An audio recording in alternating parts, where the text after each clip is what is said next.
अपनी मास्टरी करना चाहते हैं तो आपको आंसर राइटिंग प्रैक्टिस पर मास्टरी करनी ही होगी। पर सवाल है आंसर कैसे लिखे जाएं?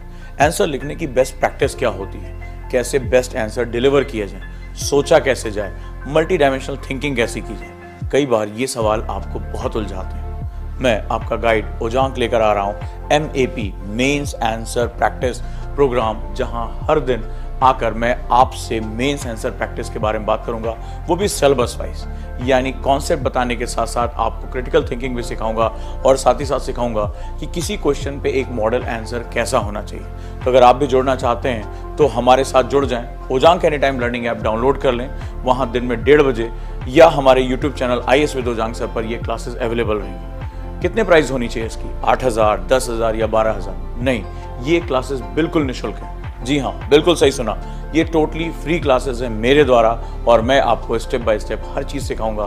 तो अब देर किस बात की, जुड़ जाइए मैप प्रोग्राम के साथ, यानी मेंस आंसर प्रैक्टिस, और UPSC में अपनी सफलता को बिल्कुल सुनिश्चित कर लीजिए। नमस्कार दोस्तों, कैसे हैं आप सभी? उम्मीद करता हूं आप लोग बिल्कुल स्वस्थ होंगे और अच्छी तरह से अपनी पढ़ाई करने के लिए तैयार होंगे। तो कैसे हैं आप सभी दोस्त, मुझे जरूर बताएं। क्या मेरी बात आप सुन पा रहे हैं? और आज हम लोग मेंस आंसर प्रैक्टिस मैप के तीसरे दिन की प्रैक्टिस में हैं और मजा आने वाला है। ढेर सारी चीजें हम करने वाले हैं। सबसे पहले आप मुझे बताइए, मेरी आवाज अगर क्लियर आ रही है आप सभी तक, और आज पेन और पेपर के साथ तैयार हैं आज के सेशन के लिए। जितने भी जोशीले नौजवान हैं, ओजांकियंस हैं, जो बेहतरीन काम अपना करना चाहते हैं, उन सभी का मैं बहुत बहुत स्वागत करता हूं आज की क्लास में। और उम्मीद है कि आज के डिस्कशन में और मजा आने वाला है।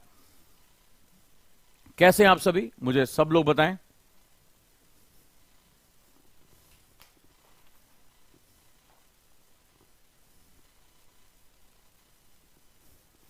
वॉइस क्लियर है दोस्तों आप सभी को?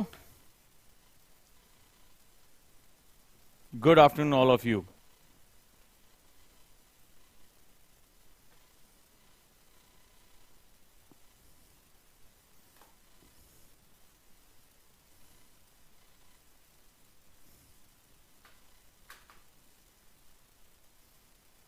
तो चलिए शुरुआत करते हैं आज की क्लास की। हाउ आर यू ऑल, कैसे आप सभी?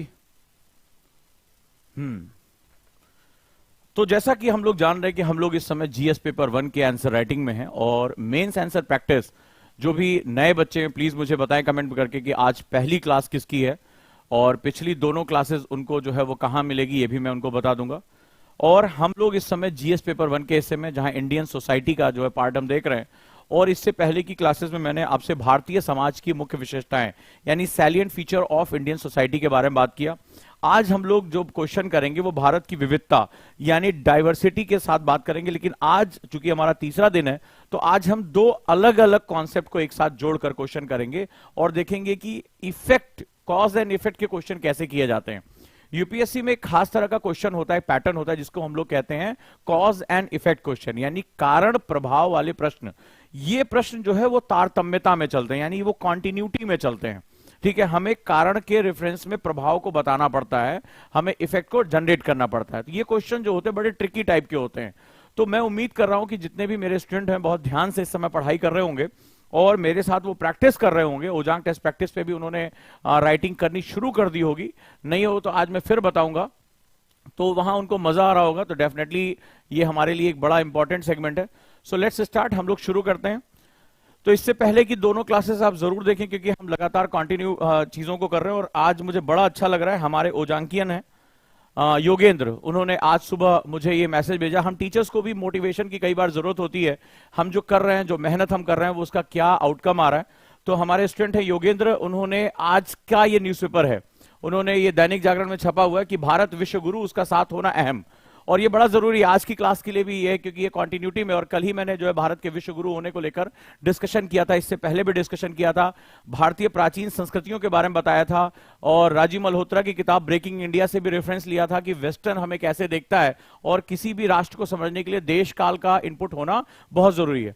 कई लोग समझ रहे होंगे कि यहां सिर्फ आंसर राइटिंग हो रही है, नहीं, मैं आपको सब्जेक्ट का विहंगावलोकन यानी कि जो सब्जेक्ट के जो कोर इश्यूज हैं वो भी बता रहा हूं। और जो स्टूडेंट मुझे पहले से जानते हैं वो जानते हैं कि मैं बहुत हाईली अपडेट रहता हूं और बियॉन्ड द लाइन जाकर पढ़ता हूं, नई नई रिसर्च जो है हमेशा पढ़ता रहता हूं। तो यानी मेरे डिस्कशन उनके बहुत काम आने वाले हैं।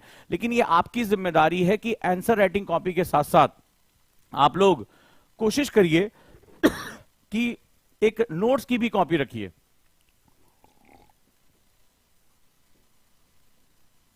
ठीक है, तो चलिए शुरुआत करते हैं। Let's start. तो आज का ये हमारा सेगमेंट है और ये बहुत इंपॉर्टेंट है कि भारत विश्व गुरु यानी कि जो है विश्व गुरु। तो सबसे पहली बात, विश्व गुरु क्या है? और इन्होंने यहां लिखकर भेजा है कि आदरणीय गुरु जी, आपका पैर छू करके आपको एक बार नहीं बार बार प्रणाम करता हूं।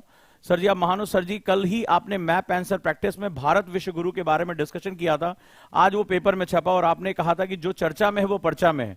सर जी आप पढ़ाते पहले हैं और पेपर में छपता बाद में है, तो ये लगातार जुड़े रहते हैं, पढ़ाई करते हैं, अच्छी बात है। तो शुरुआत हम करते हैं कि हम कैसे आगे बढ़ सकते हैं और फोकस करके रखिए कि जहां पर जो आपको मिल रहा है उस पर आप सबसे ज्यादा फोकस करके रखें और मेरे साथ उसका आंसर राइटिंग करें। तो आपको भी लगता है कि कल जो मैंने डिस्कशन किया वो अखबार में आया है, तो बहुत अच्छी बात है। ठीक है, तो अब चलिए शुरुआत करते हैं हम लोग। एनसीईआरटी की क्लासेस शुरू हो चुकी हैं, आप लोग जान रहे हैं, आप इसके साथ जो है चलना शुरू कर दीजिए। तो लेट्स स्टार्ट, हम लोग चलते हैं। तो आज की प्रैक्टिस के लिए तैयार हैं? आज एक बड़ा इंपॉर्टेंट टॉपिक होने जा रहा है और इस टॉपिक के बड़े ही पहलू हमारे सामने आने जा रहे हैं। तो चलिए हम लोग इसको भी समझते हैं कि किसी भी टॉपिक के इंपॉर्टेंट पहलू क्या होते हैं और आप लोग कैसे प्रैक्टिस कर रहे हैं। क्या आप लोगों को पीडीएफ मिल रही है? इसकी जो पीडीएफ है वो ओजांग एनी टाइम लर्निंग ऐप पे आप लोगों को अवेलेबल हो जाएगी। आप सभी को मिल रही है?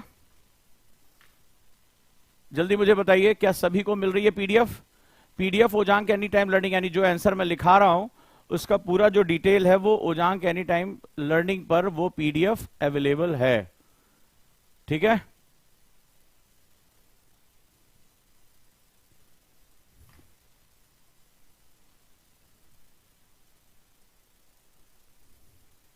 Let's start.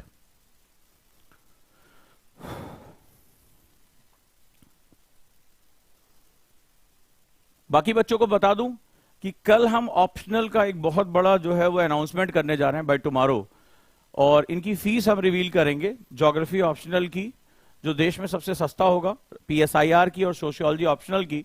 तो डेफिनेटली जो biggest offer of the year, जो लोग ऑप्शनल की तैयारी कर रहे हैं उनके लिए जबरदस्त जो है एक ऑफर रहेगा। तो जो लोग भी इसके साथ जुड़ना चाहेंगे वो जुड़ जाएंगे। साथ ही साथ कल से जो है वो फाउंडेशन में पॉलिटी की क्लास शुरू हो रही है शाम को 4 बजे, राइट।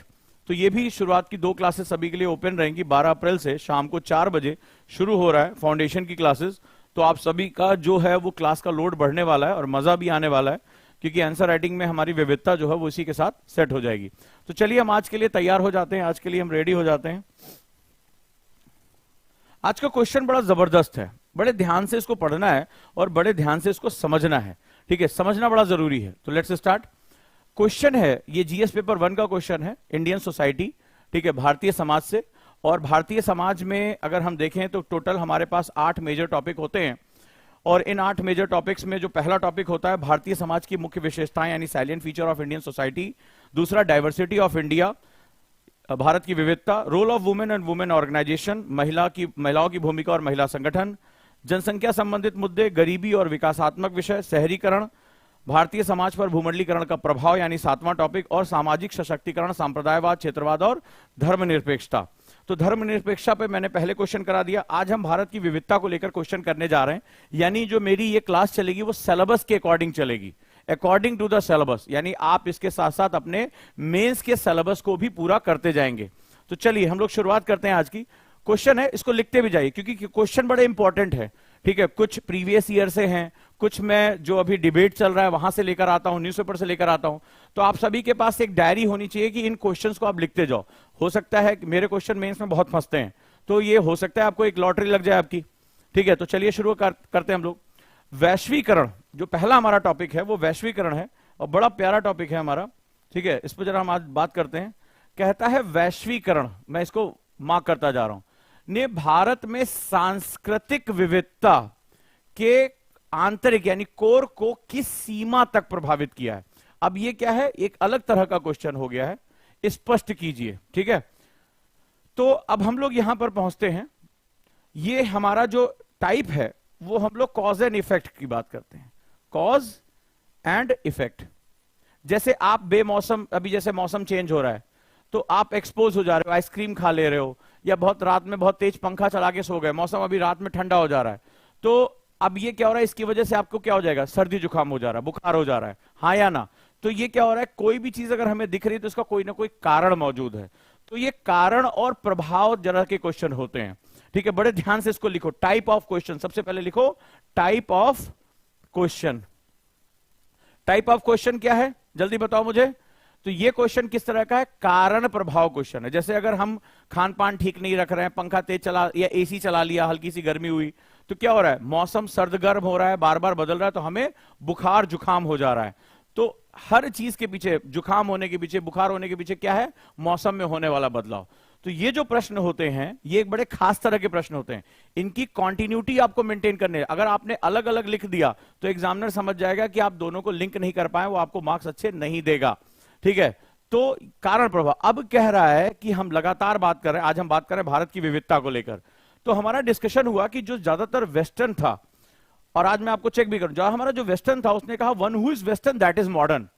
तो हमें क्या दिखाया यूरोपियों ने, हमें दिखाया कि हर वो चीज जो पश्चिमी है, हम लोगों ने मान भी लिया, हर वो चीज जो पश्चिमी है वही आधुनिक है, ठीक है। अब सारी क्लासेस को जोड़ते जाना, हमने ये सीखा, हमने सीखा कि किस तरह से चीजें जो है वो हमारे लिए एक प्रभावित कर रही हैं। हमने ये भी देखा कि वैश्वीकरण, भारतीय संस्कृति, जो हमने क्वेश्चन किया था परंपराओं वाला, सारे क्वेश्चन एक लाइन में हैं।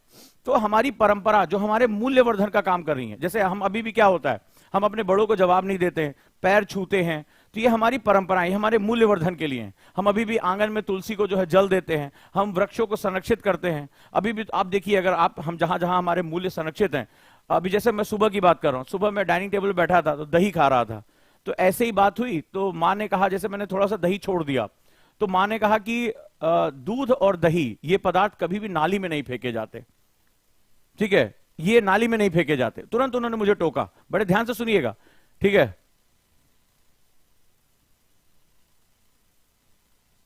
चले आगे बढ़े, तो उन्होंने आपको भी टोका गया होगा कि भाई मत फेंकना, गौ माता ने दिया है या जो भी है, कभी भी दूध दही को नाली में नहीं फेंकते। अच्छा, ये उन्होंने हो सकता है अपने बुजुर्गों से सुना हो, लेकिन एक्चुअली में आज जब पूरी दुनिया, हम भारत में हंगर इंडेक्स की बात करते हैं, हम नीचे आते हैं, दुनिया में अफ्रीकन देशों पर खाने के लिए नहीं है, वहीं अफ्रीका अमेरिका जो है वो अमेरिका इंग्लैंड ये कितना खाना फेंक देते हैं। वो कहती हैं, उन्होंने बताया कि दूध और दही को कभी भी नाली में फेंका पाप पड़ता है, उन्होंने इस तरह से बताया। बट ये हमारे मूल्य थे, हमारी पारंपरिक मूल्य हैं कि हम खाद्य पदार्थों का कितना संरक्षण करने के बाद, अब तुम कभी देखना, अभी भी गांव में अगर पंगत पंगत में बैठोगे तो ध्यान से सुनना, वो कभी खाना खा रहे जूठा नहीं छोड़ना चाहिए, जूठा नहीं फेंकना है, अन्न देवता नाराज हो जाते हैं। तो हम उतना ही खाना लेते हैं जितना हमारी जरूरत है, हाँ या ना। कभी भी अगर आप पंगत में बैठे होंगे गांव में तो उतना ही खाना लिया जाता है जितना, कभी जूठा फेंका नहीं जाता, पत्तल में खाया किनारे फेंक दिया। हाँ, अगर किसी आप बड़े बड़े रेस्टोरेंट में जाएं, बुफे में, आप कभी प्लेट्स देखना, लोग कितना ढेर सारा ले लेते हैं एक ही प्लेट में, उसी में सब भर लेते हैं और थोड़ा सा चखने के बाद है अच्छा नहीं है। तुम देखिए कितना खाना बर्बाद किया था शो ऑफ के चक्कर में। हम गांव वालों को पिछड़ा कहते हैं, लेकिन हम क्या हैं, पैसे वाले हैं, तो हमने ढेर सारा, मतलब आदमी कितना खा लेगा, कॉन्टिनेंटल फलाना ढिकाना पूरा लाइन से लगा दिया, दिखावा कर रहे हैं। और वहां पे क्या होता है, एक बाल्टी लेके चलता है आदमी, डोंगा लेके चलता है, जितनी जरूरत होती है वो परोसता जाता है, फालतू नहीं देता है तुम्हें। लेकिन अन्न संरक्षण की कदम में, अगर पर्यावरण संरक्षण की बात करें, अन्न संरक्षण की बात करें, तो ये सबसे बेहतरीन कदम है, क्योंकि ये भारतीय मूल्य परंपरा में आती है। हम बैठ के आराम से जमीन पर पंगत लगा के खाते थे, हमें जितना भोजन जरूरत होती थी हम मुझसे मांग लेते, भैया रोटी दे दो, चावल दे दो। अभी भी तुम लंगर में जाओगे, गुरुद्वारों में जाओगे, यही परंपरा चलती है, वहां पर भी खाना फेंकने नहीं देते हैं, क्योंकि उसको वो प्रसाद कह के देते हैं। आप में से कोई भी सिख धर्म को मानता होगा, जानता होगा, ये भारतीय मूल्य परंपराओं की बात है, हम भारतीय संस्कृति की बात कर रहे हैं, खाना फेंकने नहीं देते, हाँ या ना। तो ये जो चीजें हैं बताती हैं कि मूल्य क्या है। अब हमने जितना पढ़ा उनको हम जोड़ेंगे, तो भारतीय सांस्कृतिक विविधता हमारी डायवर्सिटी है, और अंग्रेजों ने क्या किया, हमारी डायवर्सिटी को हमारा डिफरेंस बता दिया। वेस्टर्न ने हमें ये दिखाया कि भारत जो है वो, जैसे हमारे एक नेता है विपक्ष के, वो जाकर ऑक्सफोर्ड में बोलकर आए कि भारत कोई राष्ट्र नहीं है, भारत राज्यों का संघ है। उन्होंने हमारी राष्ट्र की अवधारणा की ऐसी तैसी कर दी। आचार्य चाणक्य ने अपना पूरा जीवन झोंक दिया, चंद्रगुप्त ने भारत को अखंड भारत बनाने पूरा जीवन झोंक दिया, भारत को अक्षुण बनाने पूरा जीवन झोंक दिया। उनका भारत भारत संघ है। तो एक्चुअली वो वही कह रहे हैं जो वेस्टर्न ने हमारे बारे में कहा कि भारत कोई राष्ट्र नहीं है, इसकी कोई एक पहचान नहीं हो सकती है। तो हमारी पास है सांस्कृतिक विविधता, हमारी डाइवर्सिटी, हम उसको एक्सेप्ट करते हैं, हम बहुत ही अलग हैं, ठीक है। अब क्वेश्चन कह रहा है कि वैश्वीकरण, अब तुम लोगों का टेस्ट है, इसको तुम किस रूप में देखते हो वैश्वीकरण को? मुझे सब लोग जवाब चाहिए, ठीक है। वैश्वीकरण ने भारत में सांस्कृतिक विविधता के कोर मतलब जब हम उसको अपने परिवारों में उसको प्रैक्टिस में लेकर, कोर है, और यही हमारे सनातन होने, हमारे अक्षुण होने का, कॉन्टिन्यूअस होने का सबसे बड़ा रीजन है। किस सीमा तक प्रभावित किया? अब ये देखो, यहां क्वेश्चन बड़ा टिपिकल है, किस सीमा तक? ये तुमसे ये भी नहीं कह रहा है कि you write in the positive way, you write in a negative way. अब यही आज तुम्हें फंसाऊंगा, बड़ा गहरा क्वेश्चन है। इसमें बेसिकली दो कॉन्सेप्ट हैं, एक भारत की विविधता टॉपिक नंबर 2, और एक टॉपिक नंबर 7, यानी कि सिलेबस का टॉपिक नंबर 7 है। लिख लो इसको, टॉपिक नंबर 7, ये भी सिलेबस याद रखो। टॉपिक नंबर 7 है यानी वैश्वीकरण का भारतीय संस्कृति पर प्रभाव, और टॉपिक नंबर 2 है यानी भारत की विविधता।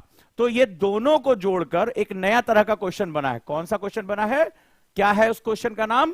कारण प्रभाव, यानी cause and effect type of question. तो क्या क्या सीखा हमने? रिवाइज करें। हमने सीखा कि इस क्वेश्चन में टॉपिक नंबर, जिस दिन तुमने ये बोलना शुरू कर दिया कि टॉपिक नंबर 7, टॉपिक नंबर 2, यकीन मानो आधा यूपीएससी तुम्हारा उसी दिन निकल गया। मैंने कहा जिसको सिलेबस पे कमांड है, आधा तो उसने अपनी फतह ऐसे ही कर ली। तो टॉपिक नंबर 7 है, टॉपिक नंबर 2 है, ठीक है, इंडियन सोसाइटी का, मेंस का। फिर इसमें कॉन्सेप्ट है भारतीय संस्कृति। अब यहां तुम्हें अपना मत रखना है कि पॉजिटिव प्रभावित या, ये कुछ नहीं बता रहा है।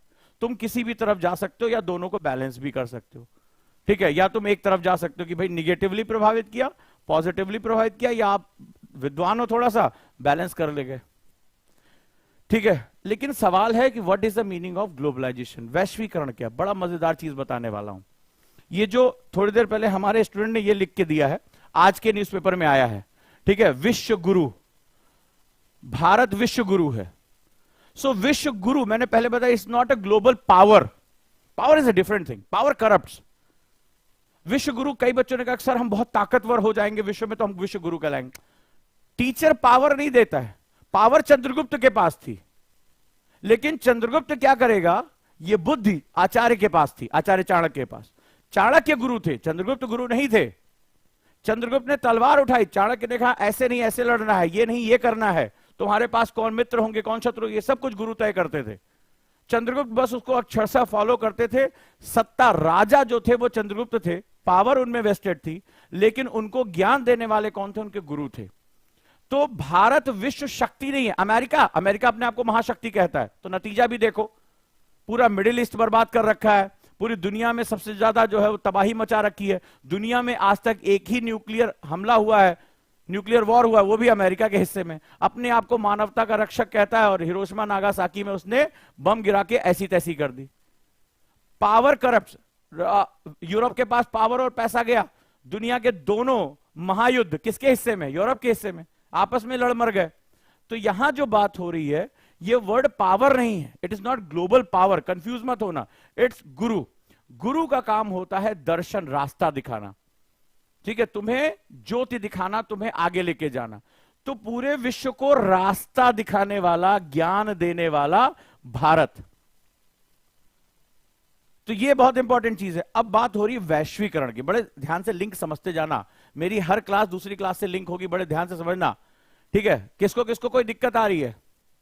जो भी नए बच्चे हैं, और अगर कोई समस्या आ रही तो कल से फाउंडेशन बैच है उसके साथ जुड़ जाओ, या संकल्प बैच है कॉन्सेप्टर का, उसके साथ जुड़ जाओ। धीरे धीरे चीजें समझ में आनी शुरू हो जाएंगी, ठीक है भैया, कोई दिक्कत तो नहीं। तो भारत पूरी दुनिया को रास्ता दिखा सकता है। अब यहां जो अगला कॉन्सेप्ट आया है वो है वैश्वीकरण का कॉन्सेप्ट, ग्लोबलाइजेशन। तो what do you mean by globalization? मैं ये बात कर क्यों रहा हूं, तुम बहुत अच्छी तरह जान रहे हो, तुम्हारे दिमाग में क्या आ रहा है, जल्दी बताओ, what do you mean by globalization? क्या है? बड़े सरल शब्दों में मुझे बताओ, क्या है ये ग्लोबलाइजेशन?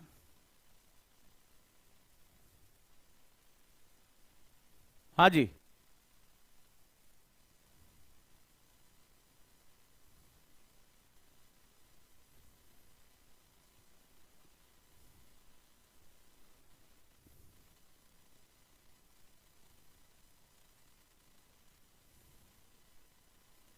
क्या है ये ग्लोबलाइजेशन?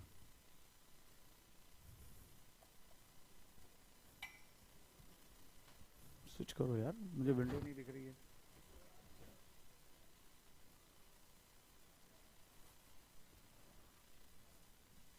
हाँ, क्या है ये ग्लोबलाइजेशन?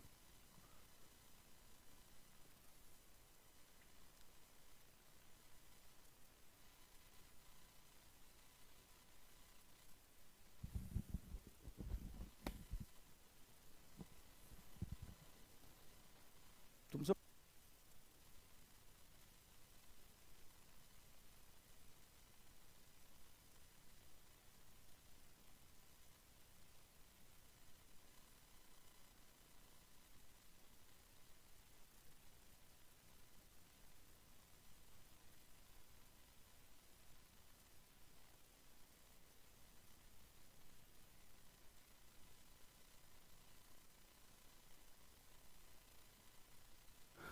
हाँ जी,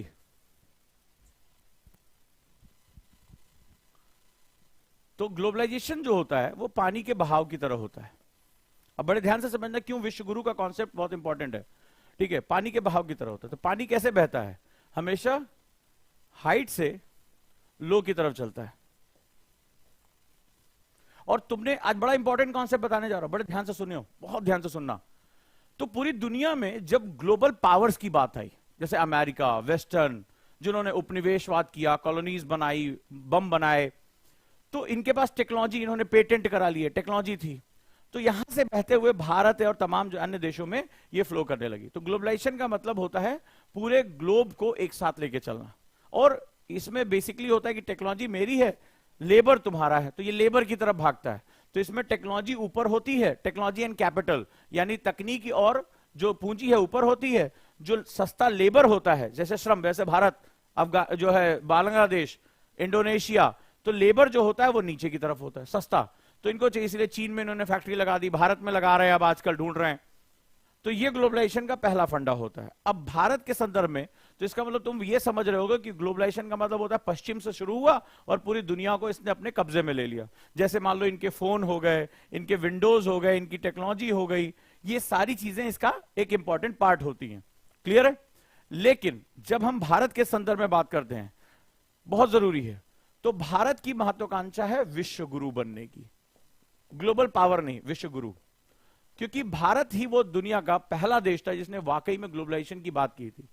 ठीक है, वसुधैव कुटुंबकम, भारत, बड़े ध्यान से लिखना इसको, वसुधैव कुटुंबकम, यानी समस्त, वसुधा, वसुधा मतलब पृथ्वी, समस्त पृथ्वी और पृथ्वी पर रहने वाले लोग, कुटुंब मतलब परिवार, तो समस्त पृथ्वी पर रहने वाले लोग हमारा परिवार हैं। यानी सिर्फ बिजनेस नहीं, उनके सुख दुख ये सब कुछ आपस में कनेक्टेड है।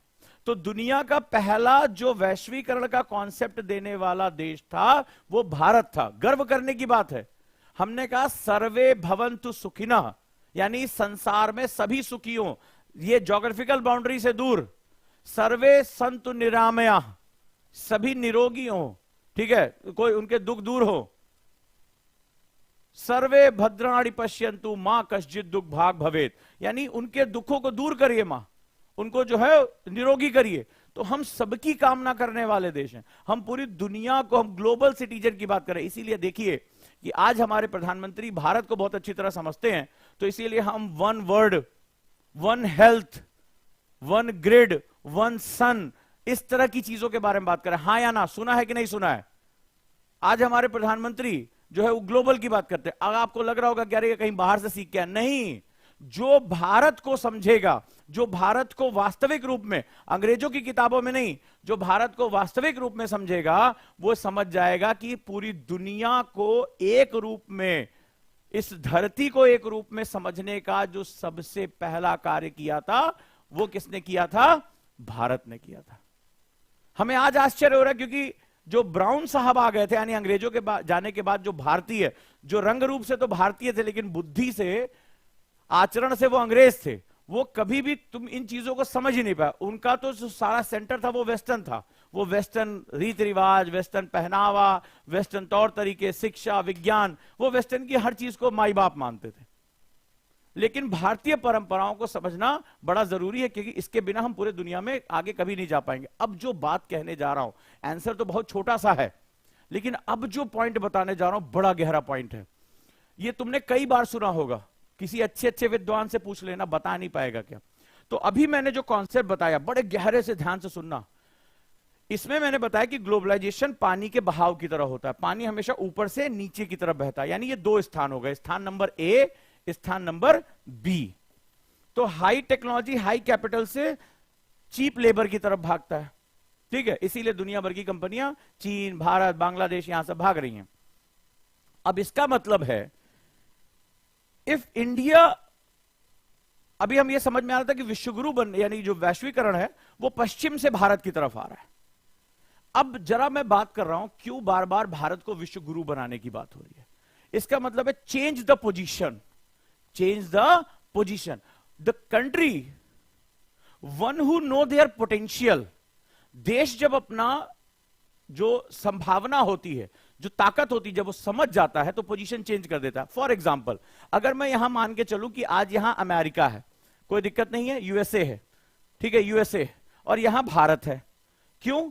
क्योंकि भारत के पास टेक्नोलॉजी नहीं, कैपिटल नहीं है, टेक्नोलॉजी जो है उसके पास पेटेंट्स नहीं है, हमारे पास अच्छा स्किल नहीं है। For example, it's not about demographic dividend. Demographic dividend means you are demographic dividend, you are youth, but you are doing nothing.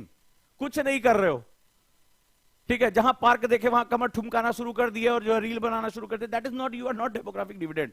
You are not creating the TikTok और you are not creating any website, you are just ठुमकाइंग इधर उधर and जो है वो उसके reels बना के पैसा कमा रहे हो। That is not demographic dividend. बहुत ध्यान से समझना, ठीक है। अब चले हम आगे बढ़े। अब फॉर एग्जाम्पल, तुम ये चाहते, ये बहाव ऐसे ही होता है पूरी दुनिया में, ठीक है, ये बहाव ऐसे ही होता है। तो ये जितना भी मेहनत करते हैं वो सारा का सारा इनके पास जाता है। तुम इंडिया में एप्पल का फोन खरीद के सेल्फी अपलोड करो, तुम इधर मुंह करो, उधर मुंह करो, 36 तरह का मुंह बना के फोटो लगाओ, कोई दिक्कत नहीं, पैसा जाएगा अमेरिका के ही पास, पैसा जाएगा वहीं का वहीं। तुम लाख सेल्फी खींच लो, ठीक है, क्योंकि उनकी टेक्नोलॉजी। अब जरा बात से ध्यान समझना, अगर इंडिया विश्वगुरु बनना चाहता है उसको क्या करना पड़ेगा? इस वैश्वीकरण को, नहीं ये ना पॉजिटिव है ना निगेटिव है, सवाल है कि कौन ए पर है, कौन ए पर है। तो जो ए पर होगा वो फायदे में होगा, बहुत ध्यान से मेरी बात को समझना। जो बी पर है वो इसके लिए काम करेगा, बहुत ध्यान से इस बात को समझते जाना। इफ इंडिया को, अगर इंडिया को विश्वगुरु बनना है, इंडिया को वैश्वीकरण के माध्यम से अपना शोषण नहीं करवाना है, बड़े खूबसूरत एग्जाम्पल देने जा रहा हूं, तो इंडिया को किस पोजीशन पे होना चाहिए? सब लोग बताओ मुझे, इंडिया को किस पोजीशन पर होना चाहिए?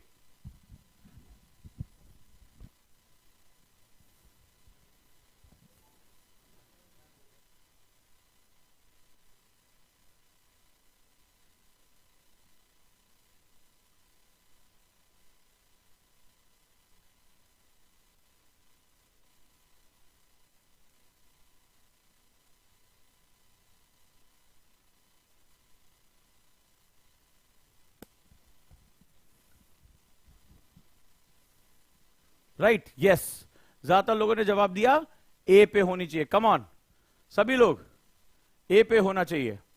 तो चलो भाई, ए पे होना चाहिए।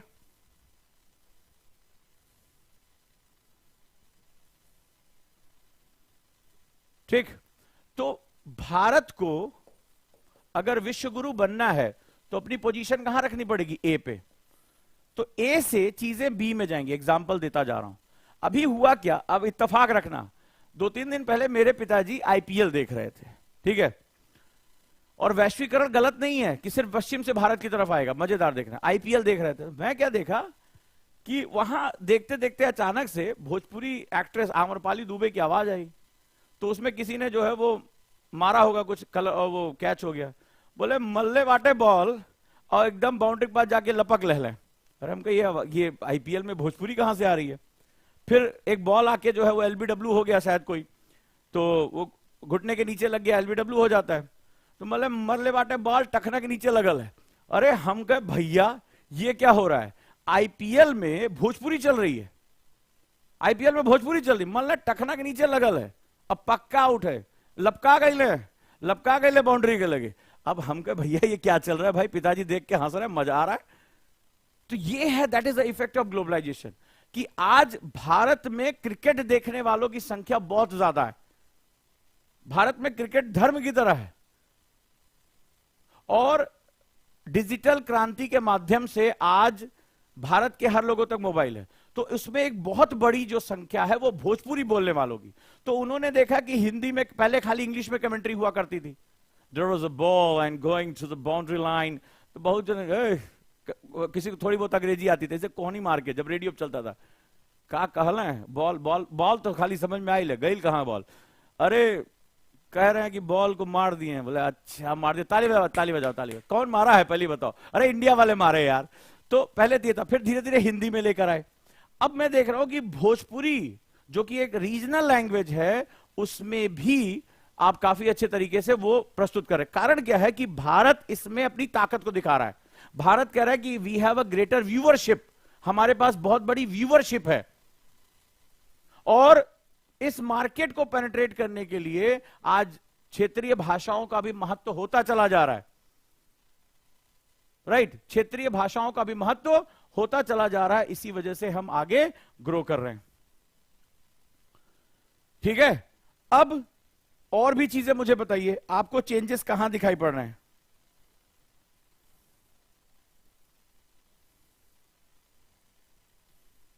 बताइए मुझे।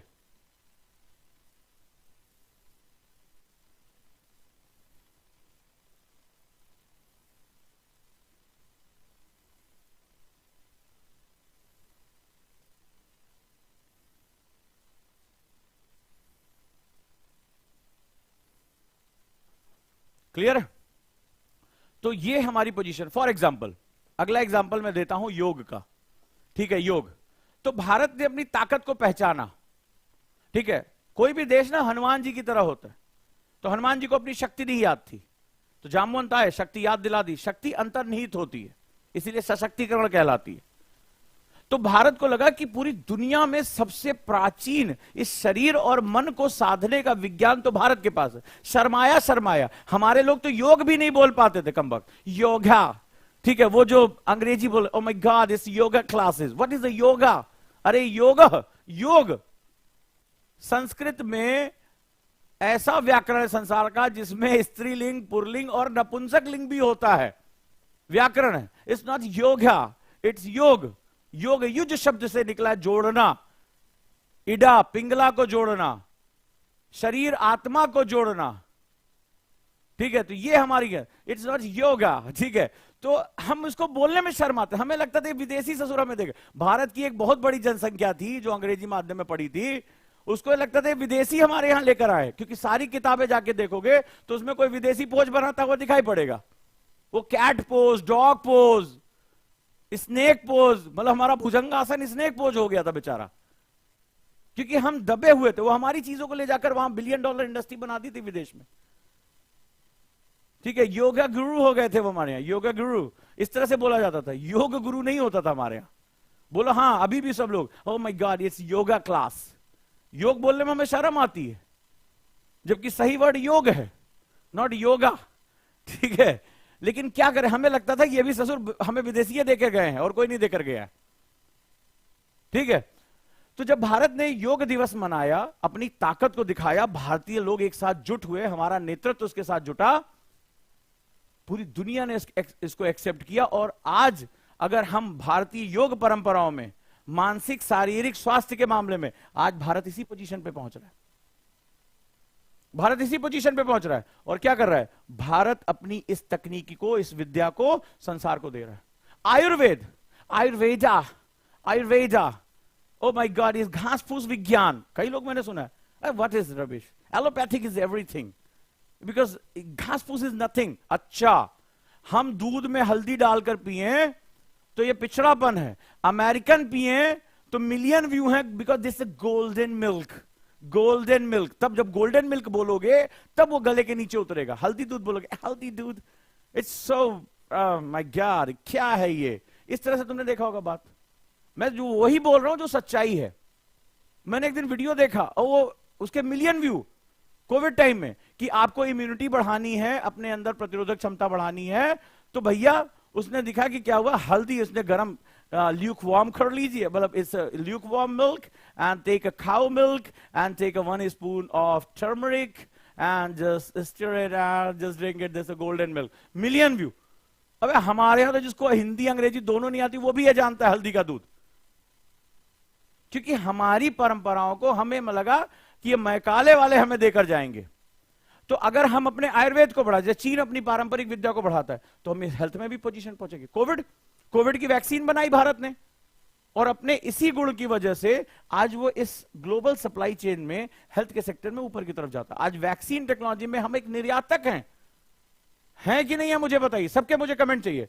आज हम गोल्ड जो इसमें हम बात करें, तो क्या आज कोविड की बात, आज देखो आज ही आया ये कोवैक्सीन को लेकर कितना बवाल हुआ था, आज बोले दोनों मस्त है, आज के न्यूज़पेपर में है। ये हमारी वैक्सीनेशन की सप्लाई चेन की पावर है। तो ग्लोबलाइजेशन में कोई देश टॉप या बॉटम पे नहीं है। अब जैसे हम अब लगातार कुछ समय से हमें लगता था कि जो गोला बारूद अमेरिका देगा वही सही है। हमारे यहां नेता होता था, एक नेता डिपार्टमेंट ही वही काम होता था, खरीद फरोख्त, क्योंकि उसमें उसका हिस्सा भी होता था बेचारे का। तो अब उस कंडीशन में क्या होता था, गए भारत तो कुछ बना ही नहीं सकता। अबे जिसके यहां ब्रह्मास्त्र, अग्नेयास्त्र, पाशुपास्त्र, प्राचीन परंपराओं को देखो, वो इसकी टेक्नोलॉजी बताते थे।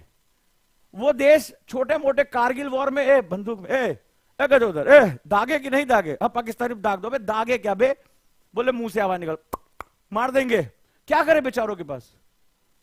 अमेरिका ने कहा कि भैया पाकिस्तान भी हमारा दोस्त, तुम भी हमारे दोस्त, जाके कारगिल वॉर की रिपोर्ट पढ़ना, तो तुम्हें हम गोला बारूद कैसे दें। तो बोले कैसे मारे, बोले मुंह से मार दिया, हो गया खत्म। अच्छा ऐसे चलेगा। वो हमारे सैनिकों की व्यक्तिगत वीरता थी एक तरह से कहा जाए। तो कोई राष्ट्र इतने दुश्मनों से घिरा हुआ है और वो राष्ट्र अपने लिए आयुध नहीं बना सकता। जिस देश में आयुधों का विज्ञान रहा है, क्योंकि हमने कभी अपनी परंपराओं को पलट के देखा नहीं, हमने उसको दकियानूसी कहा। हमें लगा कि हमारे देश के जन्मदाता मैकाले हैं और उनके जितने वंशज हैं वही इसके उत्तराधिकारी हैं। बुरा मत मानिएगा, लेकिन यही सच्चाई है कि मैकाले हमारे देश के संस्थापक हैं। आचार्य चाणक्य नहीं है, उससे पहले के महर्षि नहीं है, मैकाले हमारे संस्थापक हैं। तो हमें थोड़ा सा मैकाले के पीछे जाके देखना पड़ेगा। तो अगर आज भारत जैसे इजराइल है, छोटा सा देश है, लेकिन ताकत देखो उसकी, साइंस, टेक्नोलॉजी, इनोवेशन, स्टार्टअप में सबको अपने पैर के नीचे रखता है। नक्शे ढूंढ नहीं पाओगे उसको, कहां है इजराइल। लेकिन अगर तुम इजराइल को कहीं मार के छुप जाओ तो तुम्हें पूरी दुनिया में ढूंढ के लेगा, मोसाद मार डालेगी तुम्हें। ये उसकी पावर है।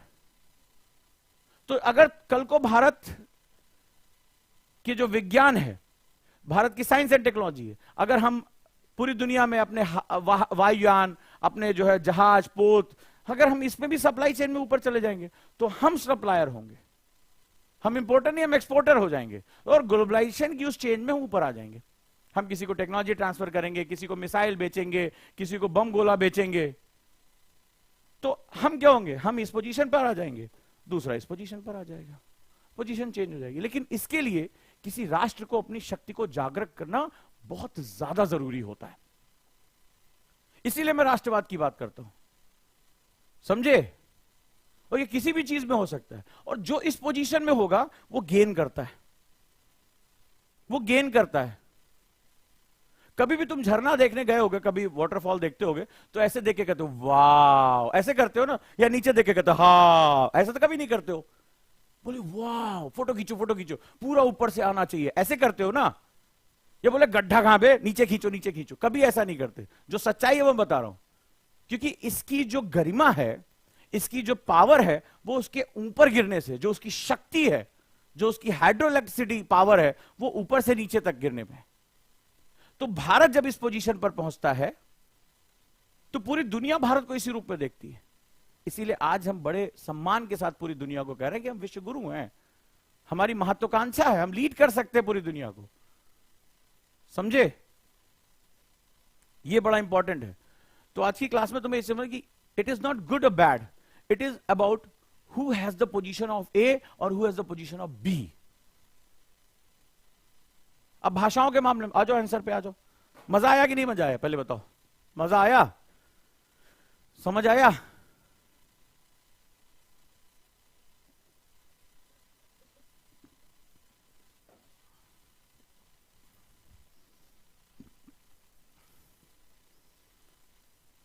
तो वैश्वीकरण एक सतत चलने वाली प्रक्रिया है, जैसे पानी हमेशा गिरता रहता है ऊपर से, तो globalization is a continuous process. इसमें विश्व के सभी देश आपस में एक दूसरे से आर्थिक, राजनीतिक, सांस्कृतिक रूप से जुड़े हुए हैं। They are link in the terms of economics, politics and culturally. हम आपस में एक दूसरे के साथ जुड़े हुए हैं, यही ग्लोबलाइजेशन है। बट ये मत समझना जैसे अमेरिका कहता है कि पूरी दुनिया को ग्लोबलाइजेशन हमने दिया, वर्ल्ड बैंक हमारा, IMF हमारा। Is not globalization, it's global extortion. अब देखते हैं, तो क्वेश्चन है कि आपको ग्लोबलाइजेशन का इफेक्ट किस पे बताना है? सांस्कृतिक विविधता के कोर पर, यानी जो हमारी कल्चरल डाइवर्सिटी है उसके कोर पर। सबसे पहले भाषाई विविधता पर प्रभाव, आप लोग जानते हैं लैंग्विस्टिक। पहले हमारे कोई कन्नड़ बोल रहा है, कोई जो है मलयालम बोल रहा है, कोई हिंदी, भोजपुरी जैसे भी। तो लंबे समय से एक दौर चला, खासतौर पे 1960s के बाद एक दौर चला, और 1991 के बाद तो बहुत खतरनाक दौर हो गया। तो तुम्हें वो पिक्चर याद है, ठीक है, जिसमें वो कहता है, जिसमें एक अंग्रेजी का टीचर होता है, तो कोट वोट पहन के आ जाता है, hey both of you two, hey both of you to stand in the middle of the corner, otherwise I slap on your red cheek and your check become red like apple. तो उस तरह से हमें नहीं भी आती अंग्रेजी तो हम उसके पीछे घुसे पड़े। योग से योगा हो गया, ठीक है, हिंदी बोलने में हमें शर्म, तो हमारी क्षेत्रीय भाषाओं को बहुत नुकसान, हमें शर्म आने लगी। और यकीन मानो ये है, ठीक है, हमें शर्म आने लगी। जो इंग्लिश बोल रहा है उसको बड़ी सम्मान की नजर से देखे, भले जाओ कितनी भी टूटाई पुटाई इंग्लिश बोल रहा हो। तो उसमें बेचारे वो सब अंग्रेजी सीखने गए होते कि हमें अमेरिका जाना है, तो बोलता है both of you to stand in the middle of the corner. तो यहां पर भी वही बात है। तो हमारे भारत की जो विविधता है, भाषाई विविधता, और हर भाषा का अपना एक ग्रामर होता है, ये हमारी इनरिचमेंट थी। We have lot of type of grammar. Tamil परिवार की भाषाएं इतनी समृद्ध है, भारतीय परिवार की भाषाएं इतनी समृद्ध हैं, तो हमने वो सब समृद्धता पे ऐसी तैसी लगाई। पूरा भारत, ज्यादातर हिस्सा इज, एम, आर, इसी पे परेशान हो गया। तो इसका हमें नुकसान क्यों? क्योंकि वो पोजीशन ए पर बैठे हुए थे। इंटरव्यू इंग्लिश में है, हर बड़ा आदमी अंग्रेजी में बोल रहा है, हर जिसके पास भी थोड़ा बहुत पैसा है वो अपने बच्चे को कॉन्वेंट स्कूल में भेज रहा है, अंग्रेजी स्कूल में भेज रहा है, वो बेचारा वहां जाके स्ट्रगल ही कर रहा है। कई स्कूल भारत में ऐसे हैं जहां पर हिंदी बोलने में फाइन होता है, कि वहां सिर्फ इंग्लिश में बात करनी है। आप लोग मानते हो कि नहीं मानते हो? कई ऐसे स्कूल हैं जहां हिंदी बोलने में फाइन लगता है। पता नहीं वो एग्जिस्ट कैसे कर रहे हैं यहां पे, और क्या मानसिकता है उन नेताओं की, उन जो पॉलिसी मेकर की, ऐसे स्कूल्स को एग्जिस्ट कैसे करने दिया। आज न्यू एजुकेशन पॉलिसी NEP में आपने देखा, हम वापस अपनी गलती को 70-75 साल बाद सुधार पाए आजादी के बाद, कि क्षेत्रीय भाषाओं में भी आपको शिक्षा देनी होगी। हां या ना? यही हम कर रहे हैं, क्योंकि भारत अपनी ताकत को पहचान रहा है। जो प्रधानमंत्री ने कल कहा, स्टेटमेंट बहुत बड़ा था, कि 2014 में भारत ने पुनर्जागरण किया है। रिनासा है ये, सोया हुआ था भारत अपनी शक्तियों को लेकर। वो ब्राउन साहब यही कंटिन्यू, भारत में कोई स्कूल एग्जिस्ट कैसे कर सकता है कि वहां पर हिंदी बोलने पर फाइन लग रहा है। ऐसे प्रिंसिपल को तो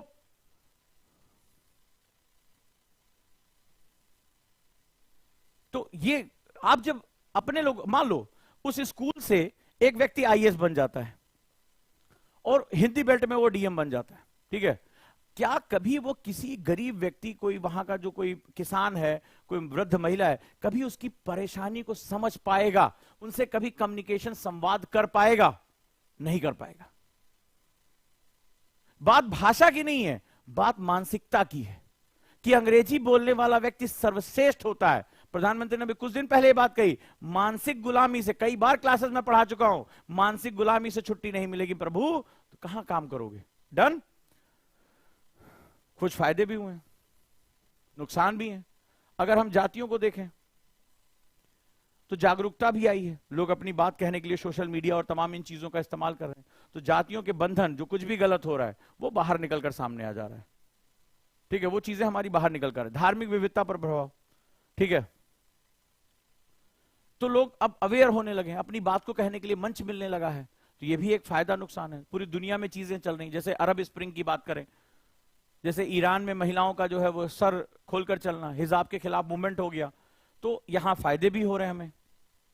महिला सशक्तिकरण पर प्रभाव, महिलाओं को उनके अधिकारों का एहसास हुआ कि भाई वहां पर है तो हमारे पास भी होना चाहिए, तेजी से सूचनाएं प्रसारित हो रही हैं, तो भारत की सांस्कृतिक चीजों में पॉजिटिव और नेगेटिव दोनों चल रहा है, ठीक है, दोनों चीजें हो रही हैं।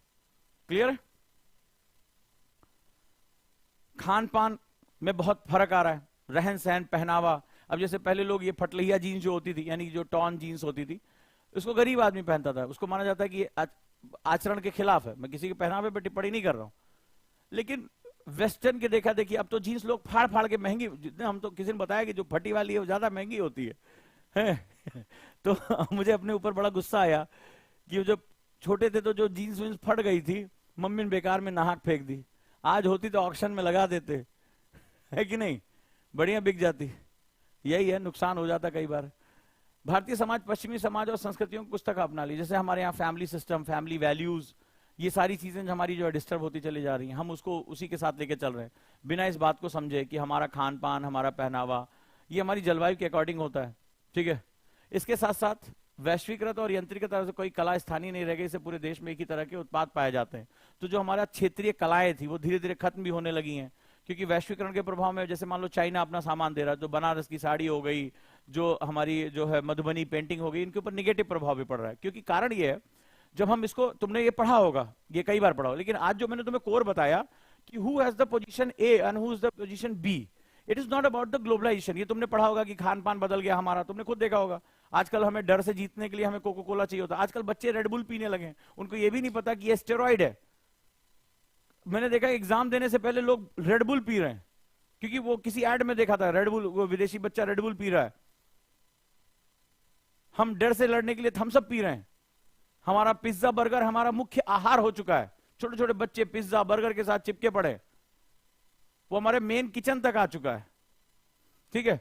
तो सवाल ये नहीं है कि क्या बुरा है क्या अच्छा है, पोजीशन किसकी, आज जो मैंने सिखाया, जो कोर कॉन्सेप्ट सिखाया, वो पोजीशन किसकी है, कौन ए पे है कौन बी पे है। तो भारत आज की डेट में हमें बी दिखाई पड़ रहा है, लेकिन कल को अंदाजा लगाओ भारत ए पे पहुंच गया और तुम्हें दिखाई पड़ रहा है कि एक अमेरिकन जो है सत्तू घोर रहा है, ए भैया का पियत हो। एक मान लो एक दूसरा जो है वो जॉन जो है वो सीना से पूछ रहा है भैया का पियत हो, अरे कॉलेज जाए तो अरे सत्तू पी के जावत है, गर्मी जो है असर नहीं आएगा।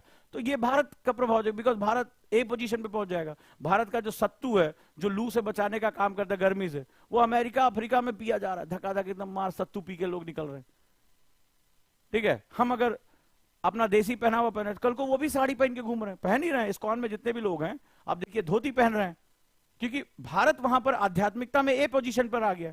उनको समझ में आ गया कि कितना भी पैसा कमा ले, लंबोर्गिनी खरीद ले, लेकिन मानसिक शांति नहीं पा सकते, जीवन का उद्देश्य नहीं पा सकते उस पैसे से। तो तुमने देखा होगा कि वो साड़ी पहन के, धोती पहन के हरे कृष्णा हरे रामा करते घूम रहे हैं, प्रभु को याद कर रहे हैं। यही हमारी आध्यात्मिकता रही है। हमें ये बहुत पहले, ये जितना हम अब सीख पाए, हम बहुत पहले सीख चुके हैं कि संसार में सब कुछ जो है वो अंत में आध्यात्मिकता की तरफ जाता है।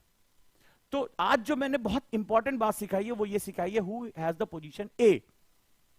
और ए पोजीशन के लिए तुम्हें क्या करना पड़ेगा, राष्ट्र के समस्त लोगों की शक्ति उसमें नहीं, तो तुम्हें गर्व करना पड़ेगा अपनी संस्कृति पे। जब तुम वीडियो बनाओ तो उनके गानों पे नहीं कमर मटकानी है, तुम उनको बताओ। आज की डेट में बहुत से जो है यूट्यूबर हैं, शॉर्ट वाले हैं, तुमने भी खुद देखा होगा, जो भारतीय सनातन संस्कृतियों के बारे में लोगों को बताते हैं, वेदों के बारे में बता रहे हैं, तुमने खुद देखा होगा। और बाढ़ आ गई है और लोग पसंद कर रहे हैं। पहले शर्म आती थी, अरे हम इसके बारे में बात करेंगे तो दकियानूसी कराएंगे। जो युवा पीढ़ी है वो पढ़ भी रही है, नई नई टेक्नोलॉजी आ गई, वो ऐसे ऐसे ऐप आ गए, वो संस्कृत की किताबों को भी ट्रांसलेट कर ले रहे हैं। तो जरूरी नहीं थी कि संस्कृत नहीं पढ़ सकते तो हम वेद नहीं पढ़ सकते, पढ़ ले रहे हैं। अब हम आर्टिफिशियल इंटेलिजेंस की मदद से पढ़ ले रहे हैं। मैंने अपनी क्लास में, याद होगा मेरे जितने स्टूडेंट, मैंने कहा था ज्यादा दिन दूर नहीं है, आर्टिफिशियल इंटेलिजेंस जिस दिन आ गया उस दिन चीजें रिवर्स हो जाएंगी और भारतीय संस्कृत 15 साल के अंदर पूरी दुनिया में छा जाएगी। बोलो याद है, मैंने क्लास में बोला था, मेरी वीडियो भी जाके देख सकते हो ऐप में। यही हमारी सबसे बड़ी पावर है। क्लियर है? तो हु हैज द पोजीशन ए। तो कल को हम जब पोजीशन ए पे आ जाएंगे, हमारी चीजें दुनिया अपनाएगी, जैसे योग अपना रही है। जैसे हमारी वैक्सीन अपना रही है, जैसे हम जो है वो अब कल को हमें अपनी अर्थव्यवस्था में, जो प्रधानमंत्री ने कहा कि अर्थव्यवस्था और पर्यावरण अलग अलग नहीं हो सकते, तो कल हमने इसी बात को समझा कि it is not versus, it is not economy versus environment, it is together we can live with environment. ये हमारी मुख्य बात है। जब हमें अपने मिट्टी के घरों पे अभिमान होने लगा कि ये जो मिट्टी के घर हैं ये गोबर से लिपा हुआ अनहाइजीनिक नहीं है, मल्टी डायमेंशनल पुअर्टी इंडेक्स में जाकर विदेशियों ने कहा अच्छी इंडियन गोबर में रहते हैं, और अपने यहां जाके बोल रहे हैं अबे जानते हो बे क्या, अबे इंडियन गोबर, गाय के गोबर से घर लीपते 5 डिग्री सेल्सियस ठंडा रहता है। पता नहीं कम कैसे उन सब ये जानते हैं कि घर नेचुरली ठंडा रहता है। अबे मड वॉल से जो है हीट ट्रांसफर नहीं होती है।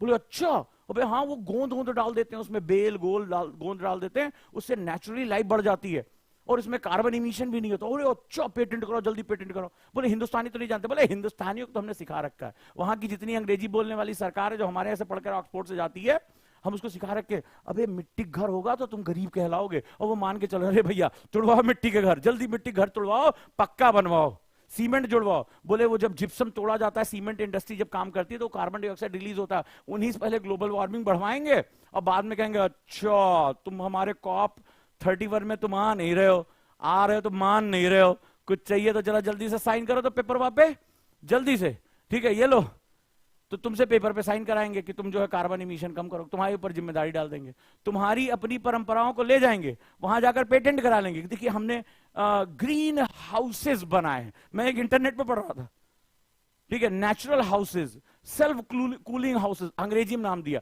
तो जब अंग्रेजी में छपता है तो हमें समझ में आता है भाई साहब बहुत बड़ी रिसर्च की चीज है। अच्छा हम अपने गांव जाके नहीं देखे, हमारे मिट्टी के घर हुआ करते थे, दक्षिण मुखी मकान नहीं हुआ करते थे हमारे, आज भी हम उसको बोलते हैं अंधविश्वास है दक्षिण मुखी मकान। अबे कम से कम साइंस तो समझो, उसका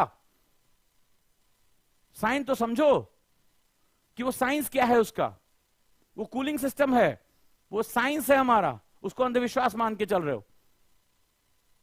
और तुम्हारी पेटेंट करा लिया, अंग्रेजी में रिसर्च पेपर छप गया, ओ माय गॉड, और वहां से हिंदी में कोई ट्रांसलेट कर लिया, आके पेपर प्रेजेंटेशन दे रहा है, now I am going to present in front of you the green house, the clean house, the environmental friendly house. अबे भैया गांव जाके देखो, ये हमारे यहाँ घर घर में हुआ करता था, हमारे मड हाउसेस हुआ करते, हम गोबर को लीपते, जिसको छीछी करके मल्टी डायमेंशनल पुअर्टी इंडेक्स में लिखा हुआ है, ये 2012 प्री का क्वेश्चन है, लिखा हुआ है ये कि अगर तुम्हारे घर कच्ची मिट्टी के हैं तो तुम गरीब हो। बताओ, ये स्थिति है हमारी। वो रिपोर्ट छापते हैं, हम पीछे पीछे दौड़ लेते हैं। चलिए भैया, और मध्य वर्ग, तो भारत बहुलवाद देश है, हमारी सांस्कृतिक आध्यात्मिक प्रवृत्ति जो हमारी अत्यधिक विविध प्रकृति भारत की एकजुट शक्ति है। काफी हद तक वैश्वीकरण ने एकीकृत शक्ति के रूप में काम किया, लेकिन एक सीमित निगरानी भारत को अपने बहुभाषी, बहुधार्मिक और बहुजातीय समाज को संरक्षित करने में मदद करेगी, और इसका कोई और तरीका नहीं है, तुम्हें सिर्फ पोजीशन चेंज करना होगा। ठीक है, अगर तुमने वैश्वीकरण ठीक है, और वैश्वीकरण जब हम ही ने पूरी दुनिया को दिया तो इसमें गलत क्या, बट हम ही भूल गए, हमें लगा कि अमेरिका चाचा हमें देकर गए। ठीक है, मजा आया? तो बस हमें तुम्हें क्या करना, बहुत इंपॉर्टेंट चीज सिखाई है, तुम्हें बस पोजीशन चेंज करनी। क्या करना होगा, तुम्हें ए पे आना होगा, अपनी चीजों को ढूंढ ढूंढ के उस पर गर्व करना होगा, उसके विज्ञान को समझना होगा। और जब तुम ढूंढोगे ना, तुम्हें पता चलेगा अमेरिकन ने बहुत सा सिद्धांत, जब वो सबसे पहले भारत पे आए तो सबसे पहले जेम्स मिलर जैसे लोगों ने क्या किया था, भारत के सारे ग्रंथों को अनुवाद कराया था। ठीक है, यही भगवत गीता, यही वेद, यही पुराण लेकर गए थे, और इसी का साइंस उन्होंने कॉपी कर करके, यही महर्षि कणाद ने जो कहा था उसको डाल्टन ने अपना लगाया, बोला हाँ लो भारतीयों को क्या अंग्रेजी में बता दो, अंग्रेजी में रिसर्च पेपर हो, बोले कि हाँ भाई अंग्रेज आकाओं ने बिल्कुल जो कहा वो सही कहा। तो भारतीयों को भारतीयता पे गर्व करना होगा, अनुसंधान करने होंगे, और वैश्वीकरण में अगर आपने अपनी पोजीशन चेंज कर दी तो भैया बल्ले बल्ले। और अगर बी पे रहे तो वो जो तुम्हें देंगे वो तुम्हें लेना पड़ेगा। ठीक है, उनके यहाँ हिप्पीज होंगे तो तुम्हारे यहाँ भी हिप्पीज होंगे।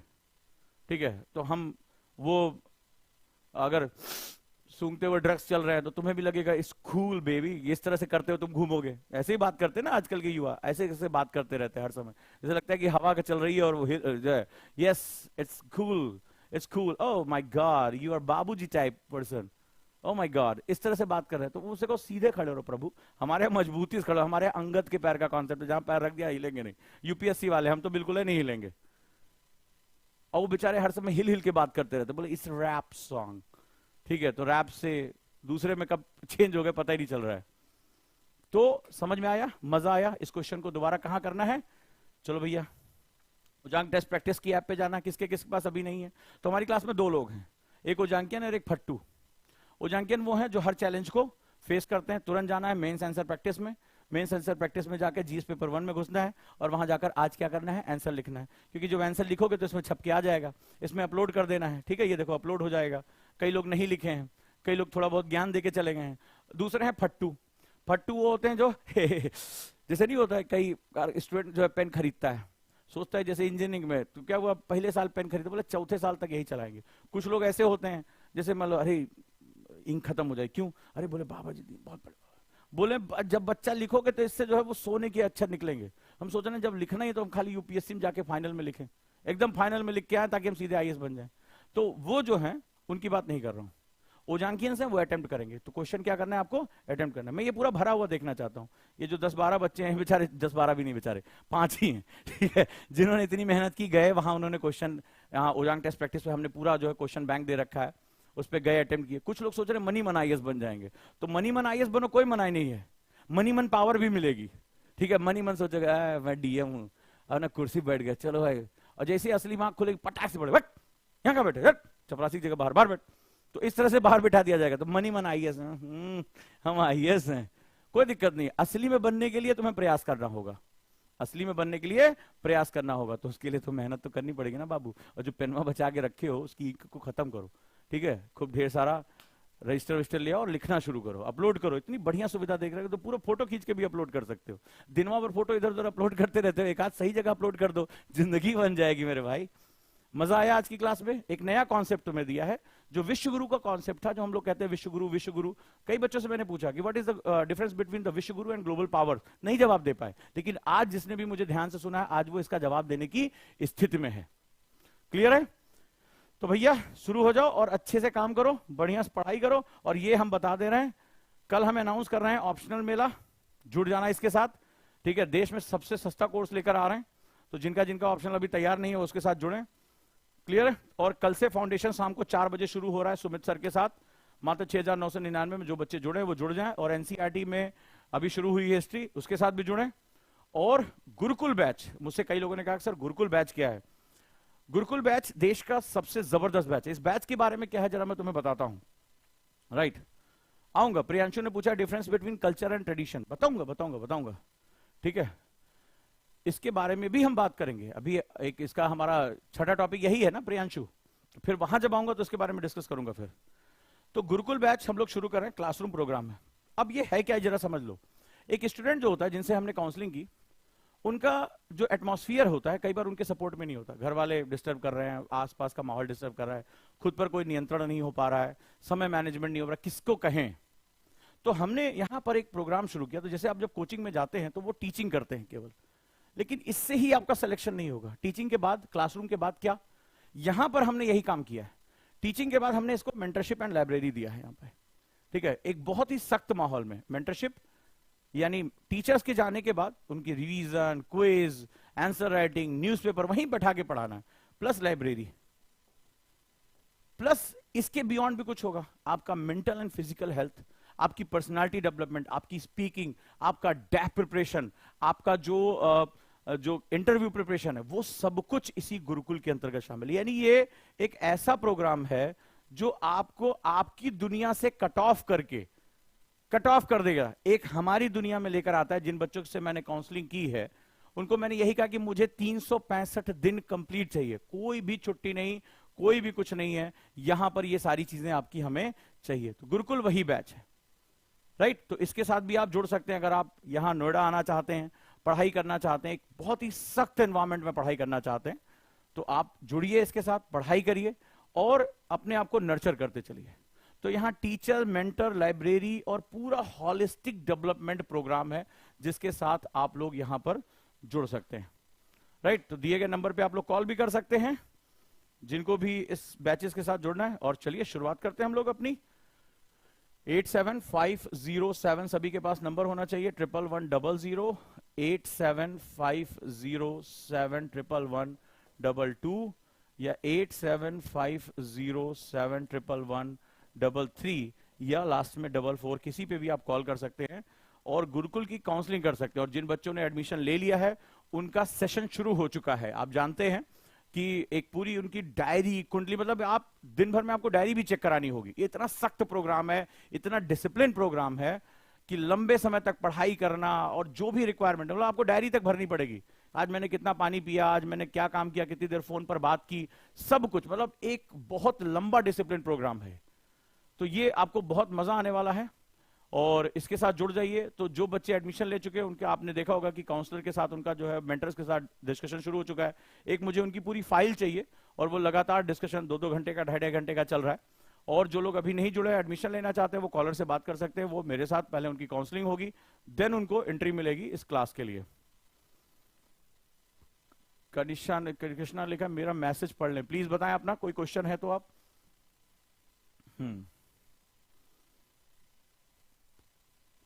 सर ओटीपी में फोटो कैसे अपलोड करें? उसी में आता है, सिंपल आप क्लिक करोगे आंसर पे आपको आ जाएगा।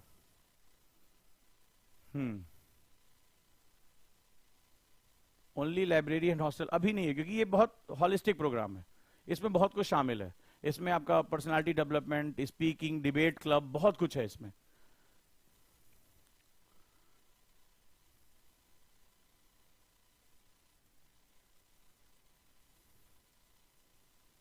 अब ये कृष्णा मेरा मैसेज पढ़ो 15 बार लिख चुका है लेकिन मैसेज नहीं लिखा इसने। ठीक है, ठीक, चलिए। तो इस क्या करना है आपको, ये जो आज की क्लास हुई है इसका PDF ओजांग any time learning app पे अवेलेबल है, आप लोग उसको भी ले सकते हैं, पढ़ सकते हैं। ठीक है, थैंक यू सो मच।